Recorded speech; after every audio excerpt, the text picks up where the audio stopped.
previdenciária e a gente vai ver na prática o que aconteceu com o investidor se você tivesse tomado a decisão lá em 2017 de começar a investir na Taesa, né? Até que, de repente, em 2021, acontece o que a gente chama de zona de arrebentação. Né? É o momento que a coisa realmente explode. O 1093 foi por mês, média mensal. Tá?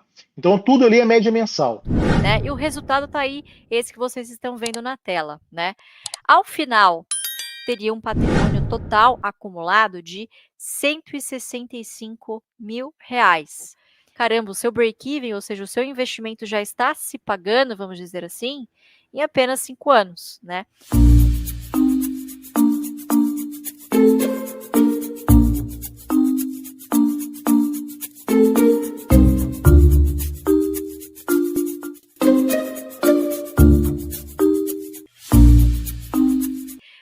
Desse estudo prático, e hoje, finalmente, a gente vai entender na prática como aplicar o efeito bola de neve, né, tão famoso dos juros compostos, o compounding aí, né, dos dividendos para você alcançar a sua liberdade financeira na prática. E, de novo, a empresa que nós vamos usar é a Taesa, né, e o próximo slide explica um pouquinho. Mas a Taesa costuma ser uma empresa que a gente usa muito como exemplo e não é recomendação de compra, muito pelas suas características de perenidade, né? Acho que alguém vai falar no próximo slide aí, mas a Taesa é uma empresa de transmissão de energia, né? Uma empresa que já está há algum tempo na bolsa, já provou aí a sua resiliência, então tem características muito próprias de uma empresa de carteira previdenciária, e a gente vai ver na prática o que aconteceu com o investidor se você tivesse tomado a decisão lá em 2017 de começar a investir na Taesa, né? Qual que seria o resultado, o produto do seu investimento, tanto em termos de patrimônio, claro que acaba sendo um efeito colateral positivo, mas principalmente qual teria sido o efeito prático de din-din no bolso, renda que você teria hoje, 7 anos depois, né? Qual que seria o produto desses seus investimentos aí? Então, vamos para o caso real de Taesa? Vamos lá, Lu. Eu acho que você falou muito bem, inclusive era exatamente o que eu ia falar sobre o porquê pegar a Taesa como exemplo, né? Muita gente fala, poxa, mas o AGF usa sempre a Taesa, aquelas mesmas empresas. Pessoal, não é que a gente só investe nessas empresas, pelo contrário. Para quem conhece, para quem acompanha e sabe do Best, bancos, energia, saneamento, seguros e telecom e alguns outros setores adjacentes ali que a gente gosta também, mas a Taesa é uma empresa muito fácil de ser explicada e com características muito que a gente busca para uma empresa previdenciária, né? Então, ela tem a questão da previsibilidade, eu vou explicar um pouquinho mais para vocês, mas para quem não sabe o que é uma transmissora de energia, eu acho que o primeiro ponto é esse, né? Você tem 3 grandes agentes no setor elétrico brasileiro, talvez hoje 4, mas você tem a geração, a transmissão, a distribuição, e hoje se fala muito da comercialização, principalmente por conta da abertura do Mercado Livre, né? A geradora é aquela que está lá gerando a energia, seja via fontes hídricas, fontes mais previsíveis ou fontes intermitentes, como é o caso de eólica, solar, você ainda tem outras fontes de geração, térmica, etc. Depois de gerada a energia, ela precisa ser transportada até o seu destino.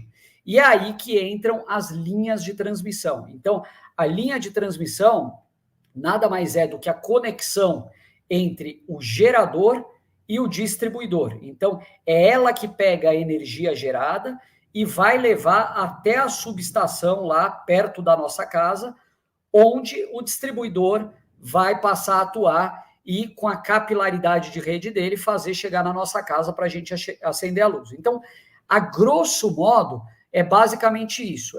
São as linhas de transmissão, as linhas de transporte, né? Bom, a Taesa, ela é uma empresa que fez IPO na Bolsa em 2006, ainda como Terna lá naquela época.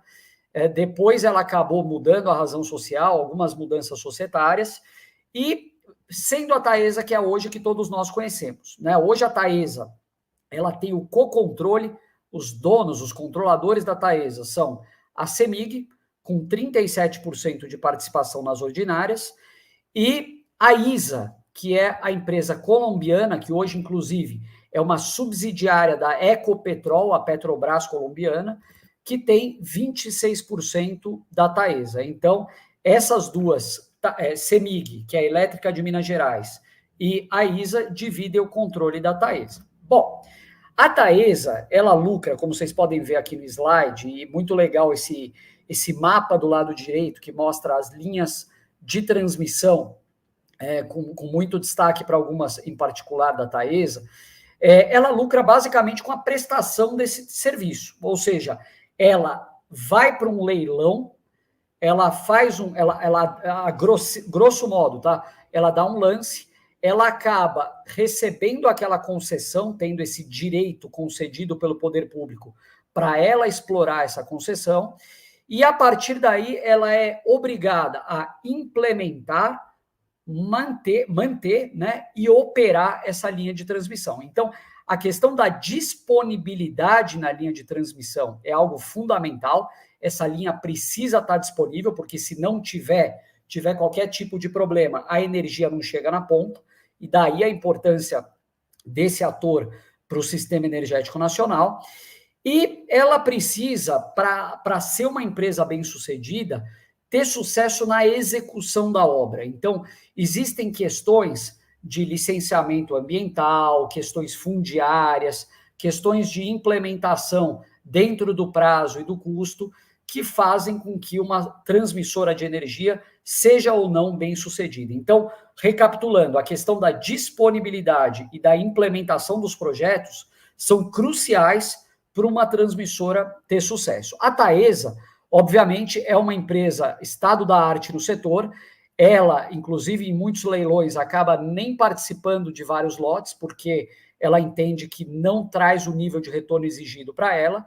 E, por conta dessas características, pessoal, o setor de transmissão, ele acaba tendo uma altíssima previsibilidade no fluxo de caixa, dado que as transmissoras recebem a sua remuneração através da RAP, Receita Anual Permitida. E conforme a disponibilidade das linhas, essa RAP que já está contratada, a gente já sabe qual vai ser durante os anos de operação, a gente tem essa segurança nessa geração de caixa e, consequentemente, na atualização dessas receitas, já que o índice de inflação corrige automaticamente. Então, assim, é um arroz com feijão muito interessante para quem gosta de investir com foco em dividendos e olha para preço. Então, olhar para uma empresa de transmissão e ver que ela tem um yield atrativo não é suficiente para a gente tomar nossa decisão, e eu acho que é importante falar isso, porque senão amanhã muita gente vai falar, pô, já vou sair comprando Taesa. Não é tão simples assim, tá, pessoal? Então, assim, rapidinho, vantagens competitivas, né? Como eu falei, previsibilidade na receita por conta de longos contratos de concessão. Ela tem um risco de crédito extremamente reduzido. Então, quando você vê uma transmissora endividada ou alavancada e compara ela com outros segmentos, como, por exemplo, geradoras ou principalmente até distribuidores, você tem um risco muito menor. Então, é uma empresa que tem condição de se alavancar de uma forma muito mais consciente e com tranquilidade do que outras empresas, que outros segmentos. Receita corrigida por inflação, já falamos, e, por fim, essa questão da previsibilidade acabam contribuindo para a ação ter uma baixa volatilidade. Então, muita gente costuma dizer até que a porta de entrada no mercado de renda variável, muitas vezes, pode ser uma transmissora, porque é uma ação que certamente vai fazer você dormir tranquilo, tá bom? Paulinho, passa para o próximo slide, por favor. E aqui, pessoal, a gente fez um estudo, que vocês vão ver que interessante os resultados, mas antes de mais nada, eu queria passar para vocês quais foram as premissas básicas, né? O que a gente considerou na hora de fazer esse estudo com dados reais, né? Primeiro, foi aportado todos os meses um montante igual de R$1.000, como vocês vão ver, em TAE11. A Taesa, ela negocia com ordinárias preferenciais, mas a ação que tem a maior liquidez é a Unity, e é nessa que foram os aportes. Bom, segundo ponto, cotações reais do primeiro pregão de cada mês, ou seja, o aporte mensal sempre foi feito no primeiro dia do mês e a cotação real foi considerada aqui nesse estudo. Depois, uma vez recebido o provento, seja dividendo ou juros sobre capital próprio, a gente considerou o reinvestimento imediato. Então, esse é aquele dinheiro que não deu nem tempo, bateu na tua conta e já voltou para o mercado, que, aliás, é uma coisa que a gente recomenda fortemente para quem está começando, que é dinheiro que é do mercado, não sai do mercado até que você construa a sua carteira, tá? A quarta premissa, valor dos proventos líquidos de imposto de renda, obviamente, é isso que vai cair na tua conta.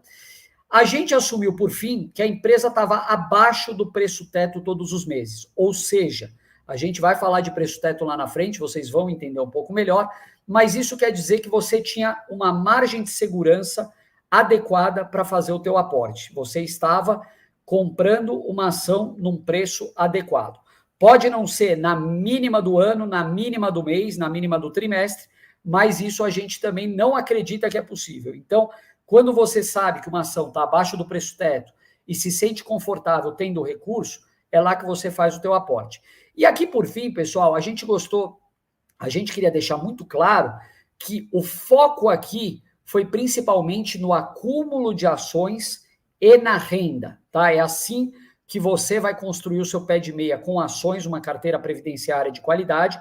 E o patrimônio, ele é muito importante para todos nós, mas a gente enxerga que ele é muito mais uma consequência e não o objetivo. Porque você compra na baixa, ela sobe ali R$1, R$2, se você já vender no mês seguinte, não é assim que você vai construir uma carteira geradora de renda. E aqui não precisa nem falar, né, pessoal? Pessoal, a gente já falou isso no início, mas deixando muito claro que tudo que a gente está fornecendo aqui é um estudo histórico e nada disso é recomendação de compra, tá bom? Vamos lá. Então agora é a hora de matar a curiosidade de todo mundo, né? Porque a gente veio falando o tempo todo, todas as aulas, construindo, né, uma teoria para a gente ver na prática agora o que aconteceu no caso se você tivesse investido R$1.000 por mês em Taesa desde 2017 até 2023.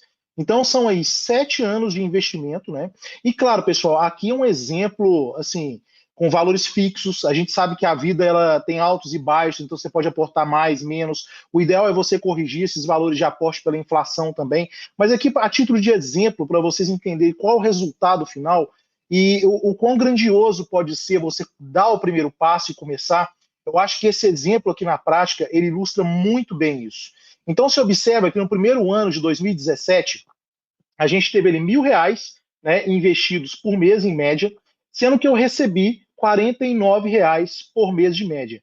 E esse momento, no primeiro ano, é aquele momento que a grande maioria fala, será que eu estou fazendo a coisa certa?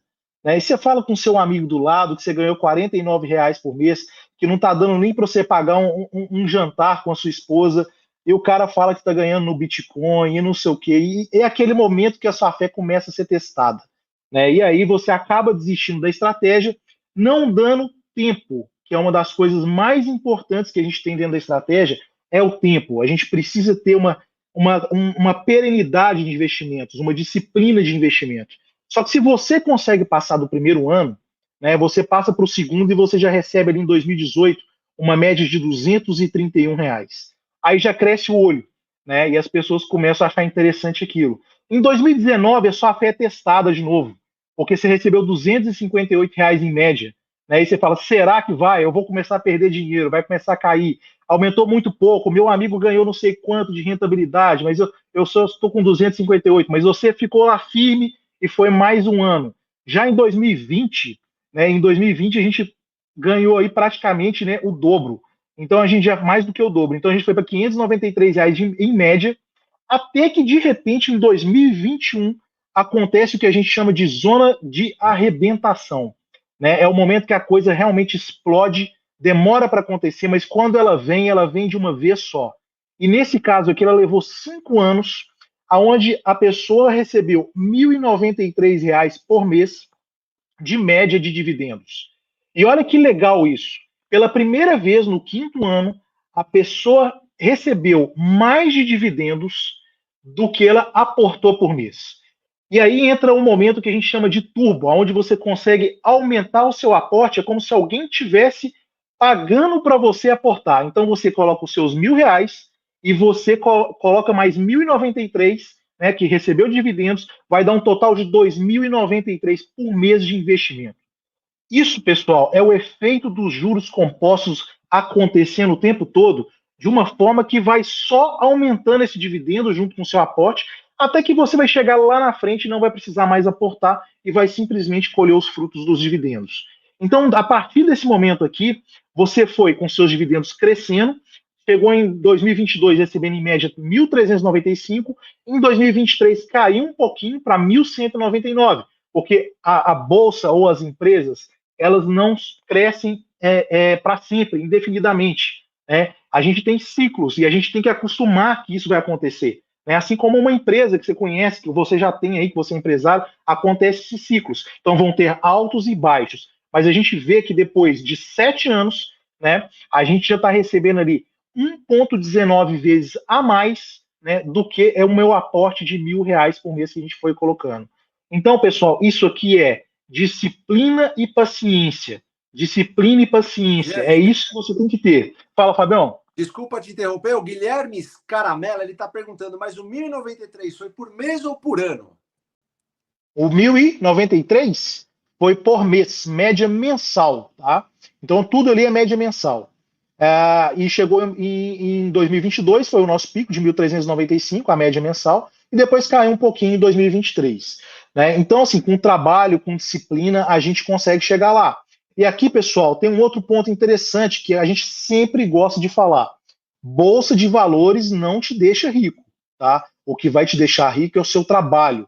Então, a partir do momento que você tem uma estratégia previdenciária, onde você quer conquistar a sua liberdade financeira, quer ter uma renda extra para você, para sua família, ter condições melhores no futuro, você vai procurar o quê? Trabalhar mais, ser melhor no que você faz, para conseguir o quê? Aumentar o seu aporte, não simplesmente ficar nesses R$ 1.000. A ideia é aumentar o aporte para que você consiga atingir essa dependência ainda mais rápido, né? E só uma coisa aqui, Fabião, a Maria Silveira está perguntando de novo aqui, que é a dúvida. Isso seria só em uma empresa? Aqui no nosso exemplo, Maria, é em uma empresa, tá? Para efeitos didáticos, mas na estratégia que a gente mostra aqui no JBI, no nosso treinamento, a gente mostra estratégias para você ir montando uma carteira ao longo dos anos, né, de acordo com o melhor investimento no momento. Não é isso, Fabião? É isso, o Pedro está falando isso que foi em apenas uma empresa, né? Mas em 7 anos dá para diversificar. É isso aí. Deixa eu só fazer um comentário aqui que eu acho importante, Fabião, Jean e Lu. Esse aporte, esse exercício da Taesa, quem que fez a pergunta, Jean? Desculpa, Maria. você é uma empresa única, a Maria.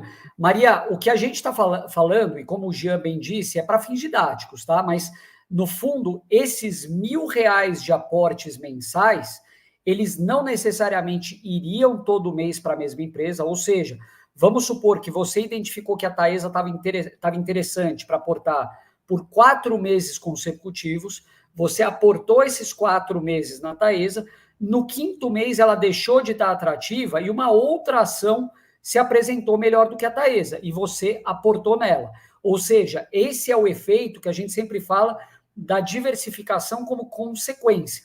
No momento que a ação que você está investindo deixa de estar atrativa e outra aparece, você toma a decisão de ou deixar esse recurso em caixa ou de fazer esse aporte. Então, se você teve esse caminho de aportar alguns meses nessa empresa e a partir do 4º, 5º mês em uma outra, esse fluxo de recebimento que você está vendo em roxinho, ele não necessariamente vai ser da mesma empresa todo mês. Ele também vai ser de mais de uma empresa. Então, ali no ano de 2021, como o Jean bem disse, que o dividendo recebido supera o dividendo aportado, é o somatório, no caso de você diversificar, de todos os aportes que você fez versus o recebimento de todos os dividendos que você recebeu. Vai lá, Jean. Pessoal, e aqui começa, a gente introduz um outro conceito que vocês já viram nas aulas anteriores, que é a importância da quantidade em número de ações. Né? A gente sempre fala né? O Barsi bate muito nessa tecla, aonde ele fala que mudou a chave na cabeça dele a partir do momento que ele descobriu que as ações elas são remuneradas a partir da quantidade que você tem em número de ações e não no valor investido. Então, quanto maior o número de ações que você conseguir acumular ao longo do tempo, maior vai ser o dividendo recebido, já que o dividendo é pago em função do número de ações. E com base nisso, nós sempre criamos metas em número de ações, para que, a partir daquela meta estabelecida no número de ações, a gente tenha a previsibilidade do dividendo que a gente precisa receber para atingir, então, os nossos objetivos.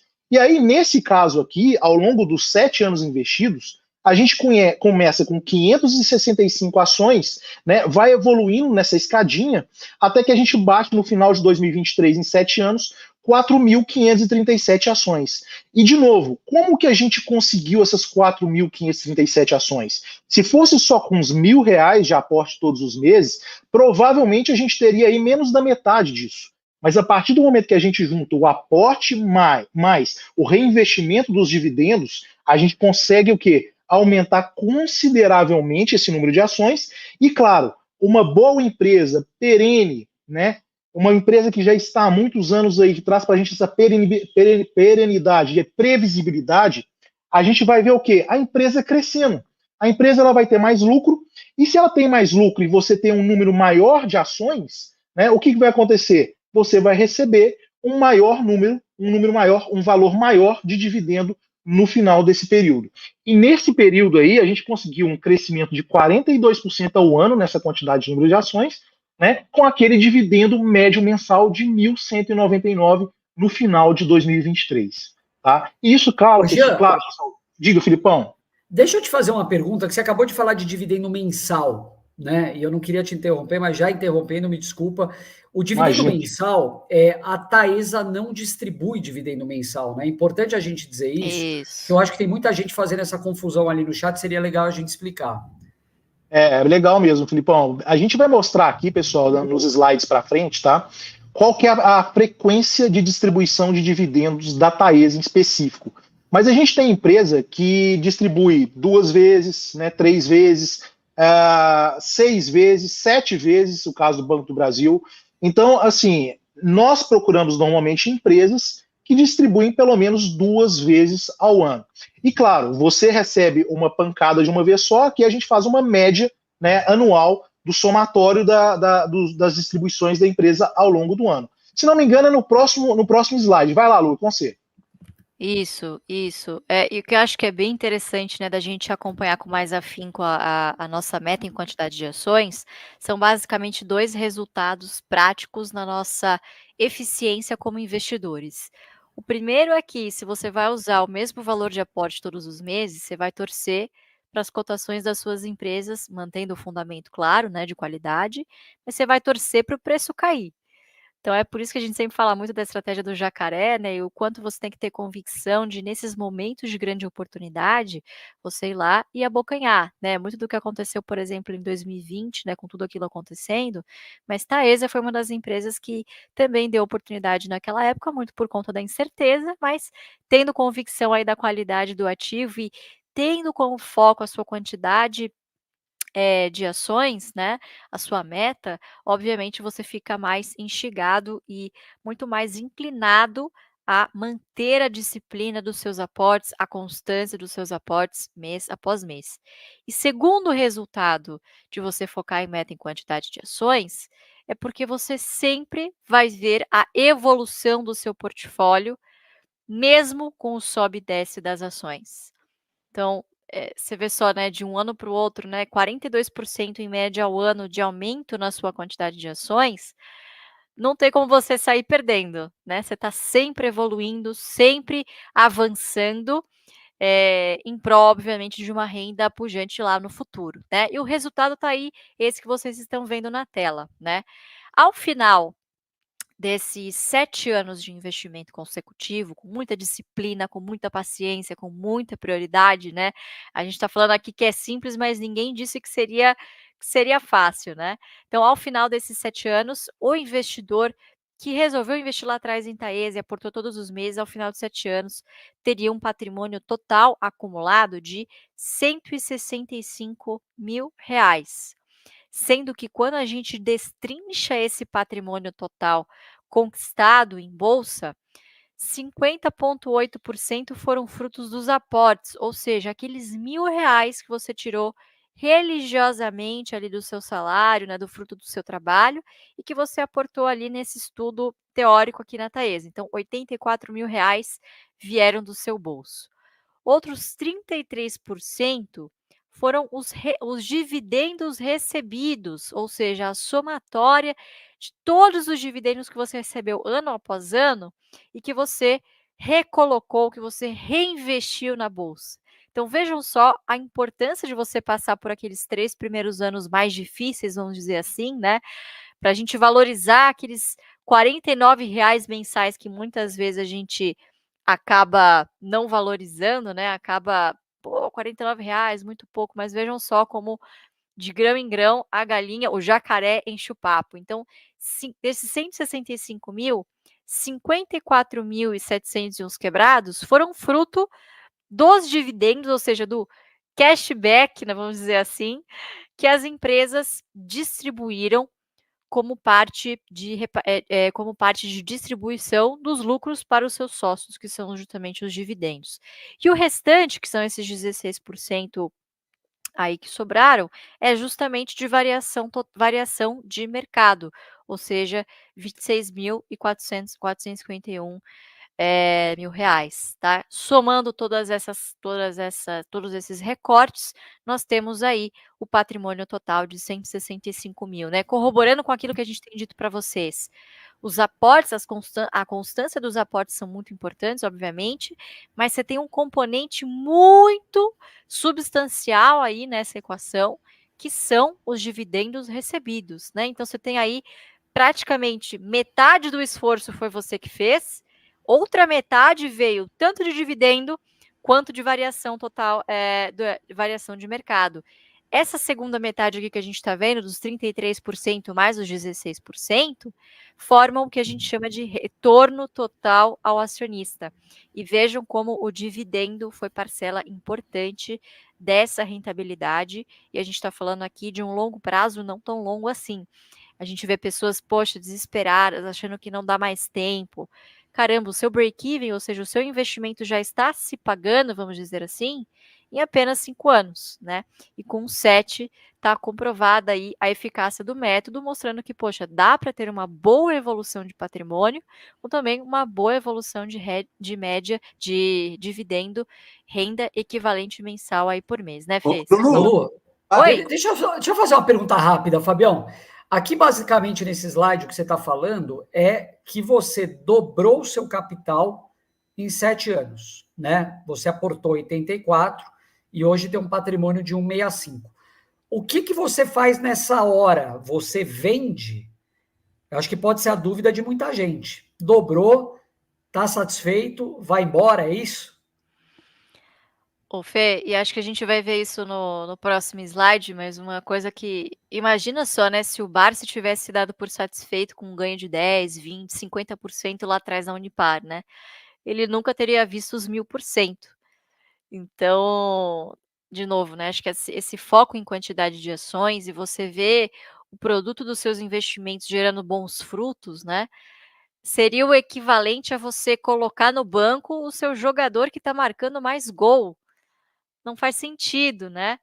Então, a gente se preocupa muito em acompanhar as empresas que a gente tem de perto na carteira, porque enquanto os seus fundamentos estiverem mantidos, né, de qualidade da empresa, continuar sendo uma pagadora com bom histórico, né, com bom track record aí dos seus gestores, não tem motivo para você efetuar uma venda, né? A gente costuma dizer que, eu particularmente, não sei vocês, mas os maiores erros que eu cometi na minha vida como investidora foi ter vendido um ativo cedo demais, Sem né, dúvida. e depois não tem mais como chorar em cima do leite, o leite que já foi derramado, né. Muitas vezes você não vê mais esses preços, né, e a assimetria desaparece e, enfim, você acabou colocando um atacante no banco, né, que já foi para outro time aí, já tá na carteira de alguém que foi mais paciente do que você, né? Então, Lu, eu acho que esse erro aqui é o que a gente mais odiou ter cometido. pô, eu vou te falar, Entende, né? é um erro que, assim, você deixou de ganhar, né, mas é um erro que Dói, dói dói. demais.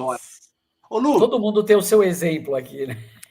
Fala, Fabião. Deem exemplos aí no chat de ativos que vocês venderam e que continuaram subindo, pagando bons dividendos e bateu aquele arrependimento. ô, Famosa Lu, dor mas de a corno. questão do Fala, César Fabião. aqui, ele fala, mas e a questão do imposto sobre esses valores? Fala um pouquinho para ele. Ô Fabião, excelente pergunta. Não ouvi o nome de quem perguntou sobre os O impostos, mas é o César, César, obrigada pela sua pergunta. Basicamente é o seguinte, você só vai incorrer em pagamento de imposto de renda em duas situações, tá? A primeira é sobre o ganho de capital, ou seja, se você decidir em determinado momento vender as suas ações da Taesa, tá? Aqui usando o exemplo, né? Vender as suas ações, sendo que para o investidor existe um limite aí, né, de quando você vende um volume financeiro abaixo de R$ 20.000, você tem a isenção do imposto de renda. Vamos supor aqui, você iria pagar imposto de renda se você decidisse vender toda essa carteira de Taesa aqui, então você pagaria um imposto de renda sobre o lucro gerado sobre essa operação.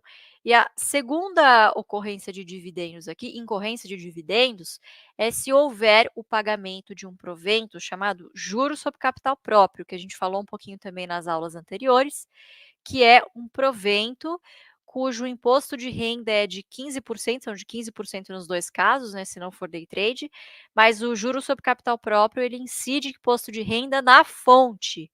Então você não precisa pagar a famosa DARF, né, que é aquela que você apura todos os meses se houver algum tipo de venda. Então, só nesses dois casos, o dividendo atualmente, enquanto falamos aqui nesta aula, ele é isento de qualquer tributação, tá bom? Então, relembrando, só paga se você vender acima dos 20.000 por mês, e aí você precisa fazer a apuração desse lucro, né? O IR é sobre a apuração, não sobre os 20.000. E se você incorrer em juros sobre capital próprio, mas isso já vem líquido, já cai líquido no seu bolso, né? Então, você não sente, vamos dizer assim, o pagamento desse imposto de renda. Mas de tudo que estamos falando aqui, não tem efeito de imposto na simulação, justamente porque só houveram compras e aqui só houveram pagamentos de dividendos, e se houver de JCP, já estão líquidos, tá bom? Já é tudo líquido aqui, é efeito caixa. Bora para o próximo Vamos ao próximo slide. slide? Bora. Sou eu, né? É você, Tá. Fê. Preço teto não é o preço-alvo, não é o valor intrínseco da ação.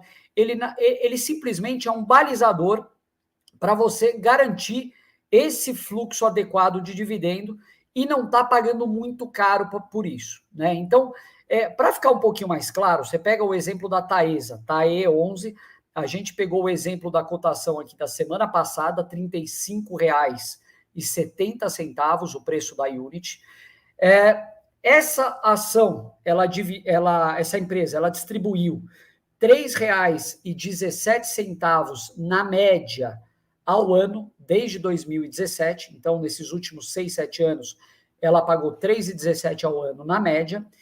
E o payout, que para quem não sabe, é o quanto do lucro, a parcela do lucro que é distribuída na forma de dividendo, a Taesa tem um payout bem acima da média da maior parte das empresas na Bolsa.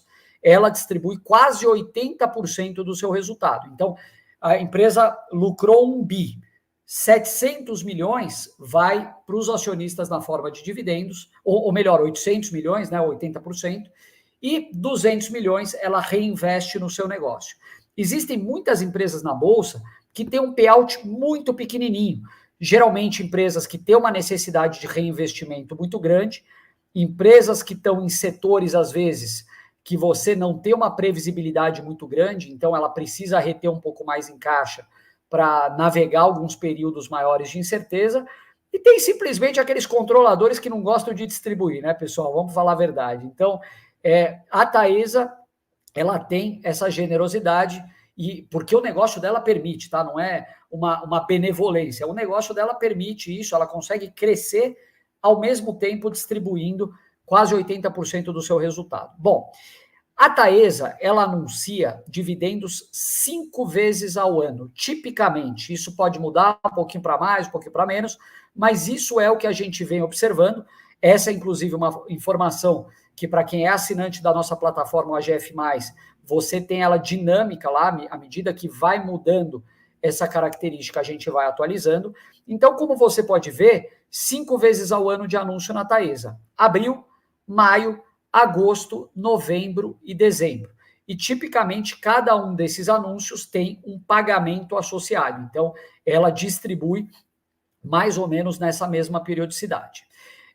A Taesa, que distribui 3,17 passado, em média, ao ano, se você pegar esses 3,17 dividir por 6%, você vai chegar no valor máximo que você estaria disposto a pagar na Taesa para garantir uma remuneração de 6% em dividendos ao ano. Se você fala, olha, eu não quero 6%, eu acho que 6% é muito pouco, eu vou querer, no mínimo, 10% de dividendo. Problema nenhum. Você pode pegar e fazer essa mesma continha aqui, dividindo pelos 10%, o que vai acontecer? Você vai chegar num valor, num preço teto, menor do que os 52,83 que você está vendo aqui.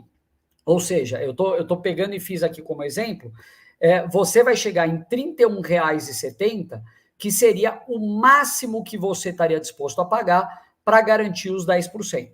Como a gente enxerga que os 6% é o mínimo, e aliás, isso baseado em várias evidências empíricas, histórias, médias que a gente calcula de inflação, etc., e, ao mesmo tempo, sabendo que esse não é a única alavanca, você tem a renda e a valorização, os 6% é o nível aceitável. Então, nesse caso específico, até R$ 52,83 de cotação, você comprando Taesa, você teria essa renda mínima praticamente garantida. Ou seja...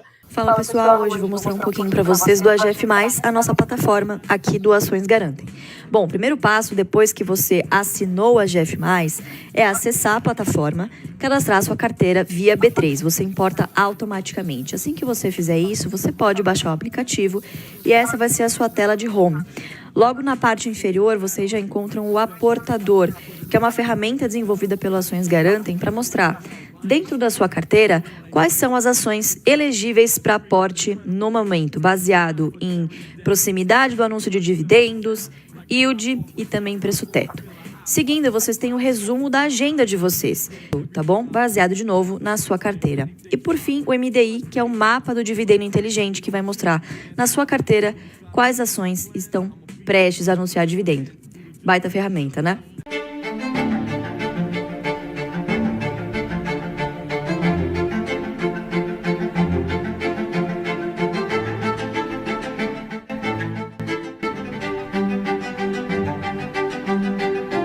É muito importante vocês se inscreverem no canal, porque ele representa a nossa voz, tá entendendo? Nós não temos uma didática tão fundamental e tão objetiva como tem aí o canal. E o canal, ele é um órgão de divulgação que procura não adivinhar, mas transmitir aquilo que realmente é importante que os senhores saibam para se conduzirem de uma forma positiva no mercado de valores.